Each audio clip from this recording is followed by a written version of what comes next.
Olá pessoal, vamos falar hoje sobre a energia das células vivas, uma área de estudo denominada bioenergética. Para iniciarmos esse estudo, é necessário entender que reações químicas ocorrem no organismo, muitas reações absorvem energia, muitas reações liberam energia. Dessa forma, a célula consegue controlar o seu metabolismo. Então, inicialmente, aquelas reações que liberam energia quando ocorrem são denominadas exotérmicas ou exergônicas. Falaremos hoje sobre os tipos de fermentação que são exotérmicas, numa outra aula sobre respiração aeróbia. Em contrapartida, existem reações que absorvem energia quando ocorrem. São as reações da fotossíntese e da quimiossíntese. Denominamos esse tipo de reação endotérmica ou endergônica, ou seja, absorvedora de energia do ambiente. Então, dois grupos de reações. As que liberam, chamadas exotérmicas, e as que absorvem energia, chamadas de endotérmicas. Para entendermos este padrão de estudo, vamos organizar o estudo da seguinte forma. Inicialmente falarei sobre a moeda energética celular, que são as baterias que armazenam essa energia para ser utilizada depois. Falaremos um pouco sobre as substâncias transportadoras de hidrogênio, com mais detalhe mais tarde. Falaremos sobre os tipos de fermentação na aula de hoje. A fermentação alcoólica, a fermentação lática e a fermentação acética. Num outro momento, analisaremos a respiração aeróbia, o processo de fotossíntese, o processo de quimiossíntese também. Para iniciarmos o estudo da bioenergética, logicamente que vamos começar pelo ATP. A sigla significa adenosina trifosfato, um composto químico que tem como conceito aqui escrito verdadeiras baterias celulares recarregáveis, que possuem ligações químicas especiais. Este símbolozinho representa a ligação química em biologia, em química não. Esta ligação é capaz de armazenar grande quantidade de energia, a energia liberada quando a célula necessita. Aqui a unidade química de 8.000 calorias por mol significa o seguinte: 1 mol de qualquer substância vale 6,02 vezes 10 a 23 moléculas. Essa quantidade gigantesca de moléculas, quando degradada uma ligação química, quebrada uma ligação, libera em torno de 8.000 calorias. É uma quantidade muito grande de energia. E os ATPs liberam gradativamente a energia quando a célula precisa.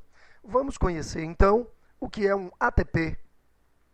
Moléculas orgânicas formadas pela união de uma base nitrogenada, representada aqui por um símbolo de 2 anéis de átomos, uma base denominada adenina, que é a mesma encontrada no DNA e no RNA, que se associa a um açúcar de 5 carbonos, que é uma pentose, especificamente a pentose do RNA, também encontrada nos ATPs, denominada ribose, que se associa, logicamente, ao sal mineral, que é o fosfato, derivado do fósforo. Você nota, então, que um ATP é um composto formado por adenina, ribose e fosfato. Mas olha o nome dele, adenosina trifosfato. A associação da base com a pentose forma a adenosina. E 3 radicais desse tipo se associam. Vamos ver como é que isso funciona. A estrutura do ATP, então, uma adenina se liga quimicamente a uma pentose, formando o composto adenosina. Logicamente que a ribose, a partir da ribose, uma ligação química com o primeiro fosfato, compõe a molécula de adenosina monofosfato. Se um segundo ATP se associa, nós temos então a adenosina difosfato. Se um terceiro fosfato se associa, temos o ATP, adenosina trifosfato.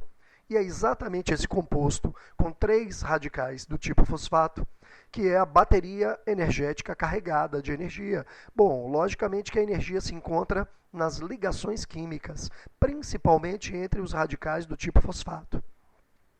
Quando uma célula precisa de energia, logicamente que a energia tem que ser liberada. Então, esta ligação química precisa ser rompida desta maneira, liberando energia. Uma enzima do tipo fosfatase atua quando há necessidade, quebrando a ligação química e libera um fosfato. O fosfato livre fica pelo interior da célula na forma de um sal mineral. Só que no momento que o fosfato é liberado, energia liberada vai ser utilizada para as atividades celulares. Portanto, processos celulares que consomem energia vão consumir essa energia liberada.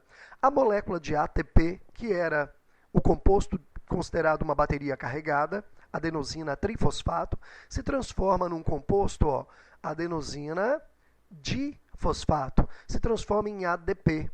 Consideramos o ADP a bateria descarregada, apesar de existir energia ainda nesta ligação e em outras ligações da molécula orgânica, considera-se o ATP a bateria carregada e o ADP a bateria descarregada.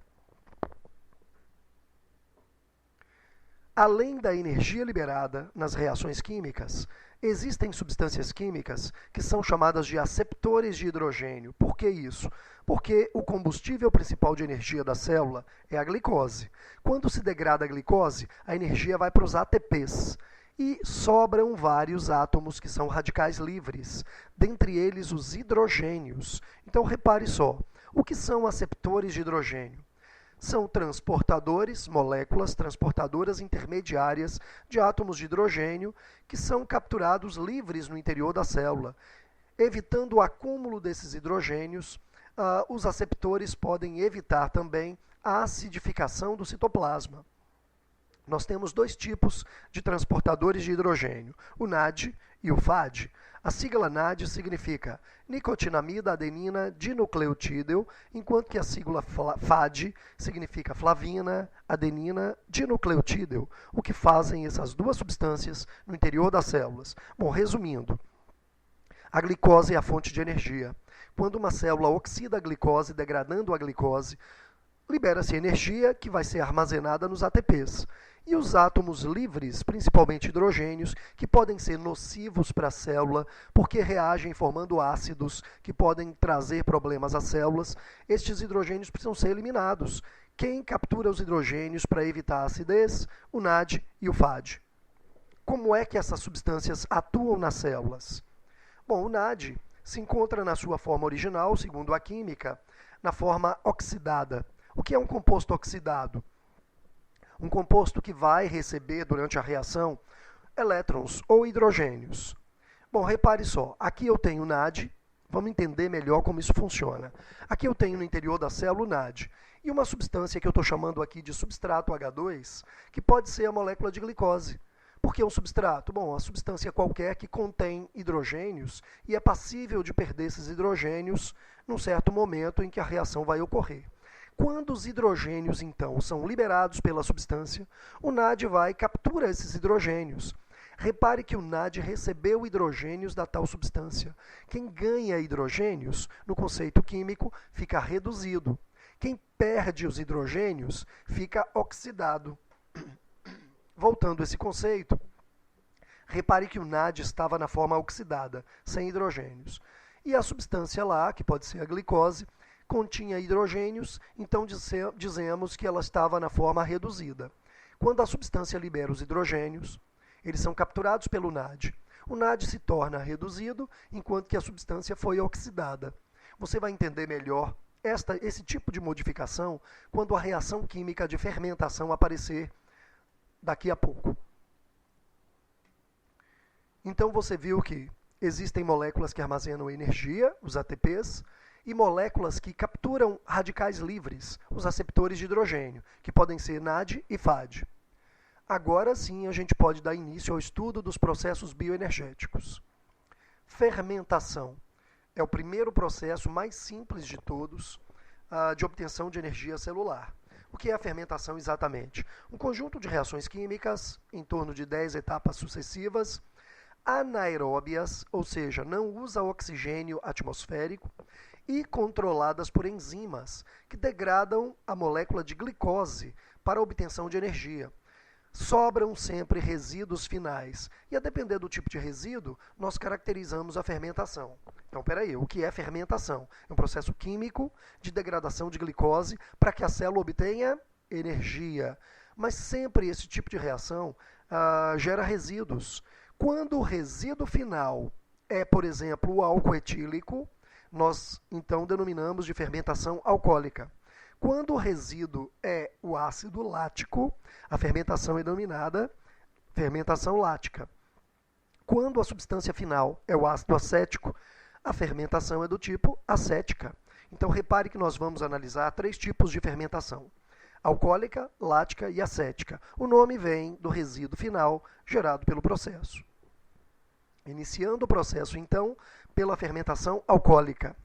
Repare que fermentação é um processo químico celular que não usa oxigênio, anaeróbio, de degradação de glicose. Esta degradação, logicamente, que vai ser provocada por ação de enzimas específicas. Agora, local de ocorrência. É dentro do hialoplasma, a parte líquida do citoplasma, que esse conjunto de reações ocorre. Objetivo: liberar a energia da glicose, já que a glicose é o combustível energético mais importante utilizado pelas células. Lembre-se que não é o único, mas é o principal. Que tipo de célula realiza a fermentação alcoólica? Muitas espécies de bactérias, algumas espécies de fungos, como os fermentos, né, e alguns tecidos vegetais, raramente. Então, principalmente bactérias e fungos.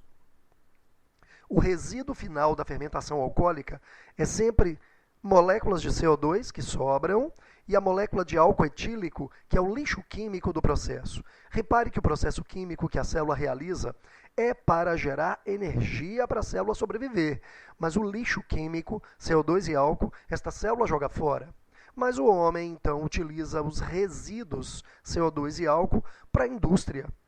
Porém, nós temos 2 pontos de vista. O ponto de vista da importância para a célula fermentadora é a produção de energia, logicamente. Mas para a indústria humana, eu posso utilizar o álcool etílico para produzir bebidas alcoólicas, vinho, cerveja, cachaça, vodka e etc.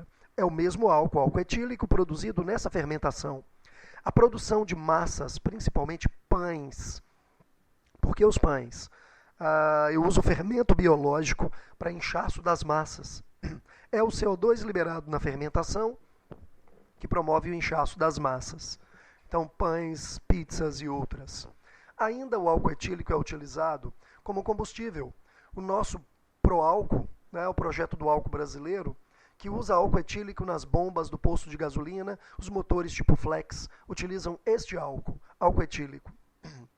Remédios da homeopatia, por exemplo, como uma solução alcoólica de própolis para garganta, eu estou precisando disso agora, né? Mas vamos continuar. Ainda o álcool de limpeza, eu uso álcool para limpar vidros, mesas e coisas desse tipo, portanto é o mesmo álcool etílico, produzido neste processo. Analisando o processo de fermentação alcoólica, você vai perceber que a glicose tem que ser degradada, oxidada. E esta quebra literal de glicose é denominada glicólise. Onde é que este processo ocorre? No interior do hialoplasma das células. Tudo se inicia pela molécula de glicose. Glicose é um alimento celular. Carboidrato simples, monossacarídeo, entrou na célula como um alimento. Lógico que quando entra no hialoplasma, não reage muito facilmente. Então a célula tem que forçar a reação. Vem uma molécula de ATP, carregada de energia, cede energia para a glicose, e a glicose então reage com o fosfato, com a energia, se transforma em glicose e fosfato. Gente, o ATP que chegou aqui doou energia para a glicose para ativar a glicose. Então se transforma em ADP. E a glicose que recebeu energia se transforma em glicose e fosfato. Ainda não energizado o suficiente, uma enzima celular atua. Nome da enzima? Fosfoexose isomerase. Repare que a fórmula não mudou. Representação da glicose, 6C, mais o fosfato formando glicose e fosfato, sob a ação dessa enzima que muda alguns átomos de posição, transformando glicose em frutose. Qual é o objetivo disso? A frutose é mais reativa do que a glicose, é mais instável, então reage mais facilmente para continuar as reações. Bom, ainda não satisfeita, a glicose recebe energia de um segundo ATP, que descarregado vira ADP. Repare que a energia sempre vem associada a um radical fosfato. Então, a glicose recebeu energia do primeiro ATP, com um fosfato, se transformou em frutose e recebe energia de um segundo ATP, se transformando em frutose, 1,6-difosfato. São dois radicais fosfatos, um no carbono 1 e outro ligado ao carbono 6, já que aqui eu tenho uma cadeia de 6 carbonos. Este é o composto ativado, energeticamente ativado, pronto para ser degradado. Por ação enzimática, então, é partido ao meio. Uma molécula de 6 carbonos, partida ao meio, forma um composto de 3 carbonos. Fica um fosfato de um lado, fosfato do outro. O nome desse composto, gliceraldeído, ou aldeído fosfoglicérico. Sobre esta molécula, atua uma enzima que arranca 2 hidrogênios. Lembra aqui? A gente falou do NAD como um transportador de hidrogênio. Quando este composto perde 2 hidrogênios por ação de uma enzima chamada desidrogenase, os hidrogênios livres são capturados pelo NAD. 2 hidrogênios de K e 2 de K, capturados por 2 NADs. O NAD foi reduzido aqui. Mas a molécula que perdeu 2 hidrogênios para o NAD não vai poder ficar com ligação livre. Ela fica instável. Reage, então, com o fosfato, que era um sal mineral que estava livre, radical fosfato, livre no interior da célula, reage no local de onde saíram os hidrogênios. Agora o composto chamado ácido difosfo, repare que tem 2 fosfatos, difosfoglicérico. Este composto formado vai sofrer ação de uma enzima para liberar energia. Repare que o objetivo desse processo é degradar a glicose para liberar energia, mas o que você pode observar é que foi consumida a energia de 2 ATPs para ativar a glicose. E até agora não houve liberação de energia. É da agora para frente que o processo libera energia. Repare que uma enzima atua sobre a ligação química, liberando o fosfato. Lembre que fosfato livre, a molécula de ADP, bateria descarregada, captura o fosfato. Quando há essa captura, há uma incorporação de energia. Então, a molécula de ADP se transforma em ATP. A quebra de uma ligação do ácido difosfoglicérico liberou o fosfato com a energia. O ADP chega e captura e se transforma em ATP. A mesma enzima que agiu aqui atua. Repare só que o composto formado, depois de liberar um fosfato, se chama ácido fosfoglicérico. Né? A mesma enzima que agiu em cima atua aqui embaixo, liberando o segundo fosfato. Um outro ADP chega aqui, captura a energia e o fosfato, se transforma em ATP. E a molécula formada aqui de ácido fosfoglicérico, que acabou de perder o segundo fosfato, se transforma em piruvato ou ácido pirúvico. Gente, o que está acontecendo aqui é a glicose sendo degradada em 2 moléculas de ácido pirúvico. Usou a energia de 2 ATPs para ser ativada, mas produziu 4 ATPs no final do processo. Abatendo os 2 consumidos, o lucro energético, então, é de 2 ATPs neste processo. Glicólise significa quebra de glicose, gerando 2 moléculas de ácido pirúvico. Olha a fórmula do ácido pirúvico, C3H4O3. A fórmula inicial da glicose seria C6H12O6. Como ela foi quebrada ao meio, deveria ter aqui embaixo C3H6O3, mas lembre-se que 2 hidrogênios saíram aqui com esse NAD e outros 2 saíram com esse NAD. Por isso a fórmula é, então, C3H4O3. Este é o ácido pirúvico. A degradação de glicose termina aqui. Cada molécula de ácido pirúvico, então, é que vai ser transformada numa etapa final em álcool etílico. O álcool etílico é o resíduo final. Então, eu tenho aqui a representação do ácido pirúvico, C3H4O3, que vai sofrer ação de enzimas para se transformar em álcool etílico. Vamos ver como é que essa última etapa ocorre. Repare que eu tenho 3 átomos de carbono, 4 de hidrogênio e 3 de oxigênio na molécula de ácido pirúvico.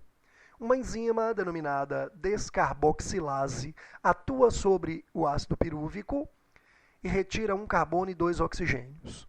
Repare que forma a molécula de CO2 liberada para a atmosfera.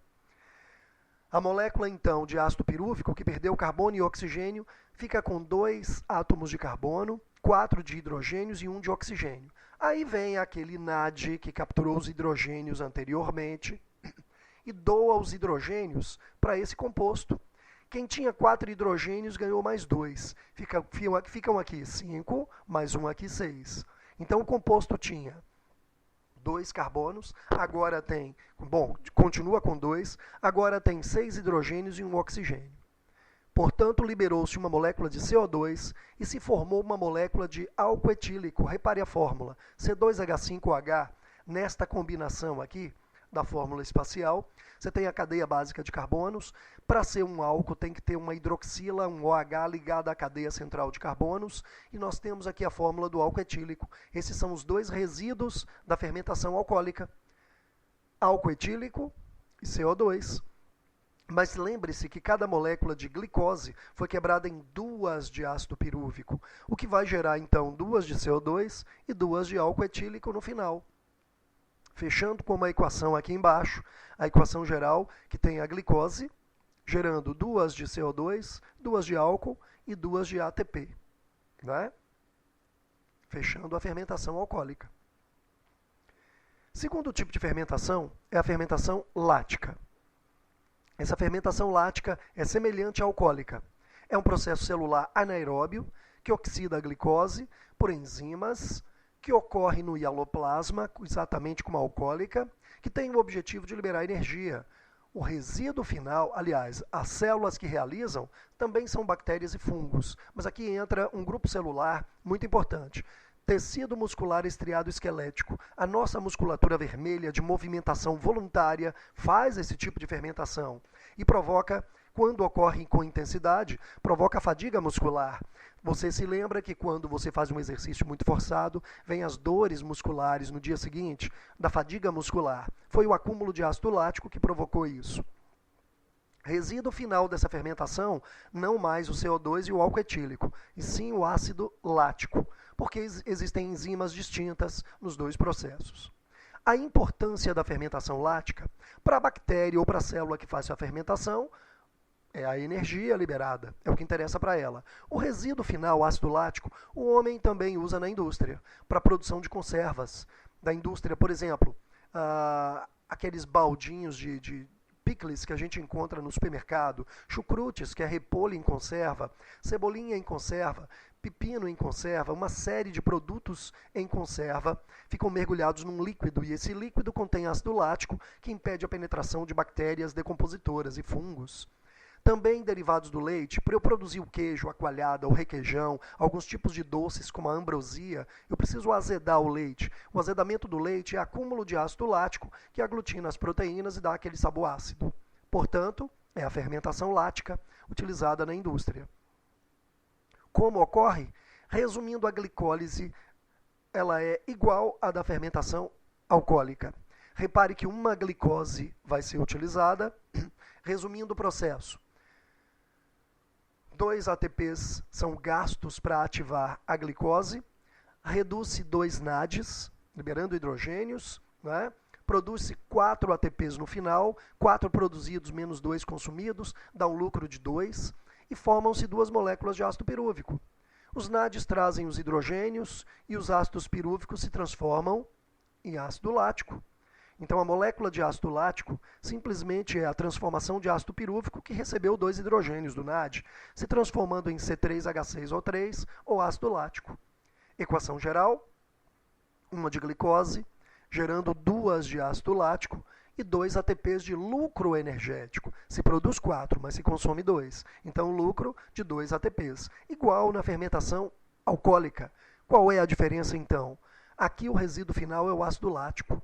Na fermentação alcoólica, o resíduo é CO2 e álcool etílico.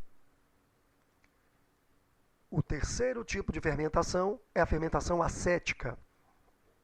Tipo de fermentação de que azeda os vinhos e sucos. Quando você deixa um vinho estocado de forma incorreta, com temperatura muito elevada, a rolha da garrafa resseca e retrai. Entra o ar atmosférico trazendo micro-organismos. Essas bactérias transformam o álcool etílico em ácido acético e o vinho fica azedo. Foi alterado, é a fermentação acética. Então, bactérias do gênero Acetobacter são responsáveis por este processo. A importância para nós é a produção de vinagre. Para a bactéria, energia liberada na reação química. Para carregar os ATPs. Como isso acontece? Repare só que aqui eu tenho a molécula de glicose, ativada por 2 ATPs, perde hidrogênios para 2 NADs, se transforma em ácido pirúvico. O ácido pirúvico, então, perde moléculas de CO2, perde hidrogênios para o NAD e se combina com moléculas de água, gerando o resíduo final, o produto final, que é o ácido acético, conhecido por nós como vinagre. Então, a transformação de ácido pirúvico em vinagre. Também pode ser, como eu disse, a transformação do álcool etílico das bebidas em vinagre, de outra forma. Né? Resultado final é glicose, transformada em ácido acético, liberando 2 moléculas de CO2 e produzindo 2 ATPs de lucro energético, não estão representados aqui no esquema. Portanto, são as 3 principais formas de fermentação usadas por nós, pelos seres vivos e pela indústria humana. Estude sempre. Um abraço. Numa próxima aula falaremos sobre respiração aeróbica.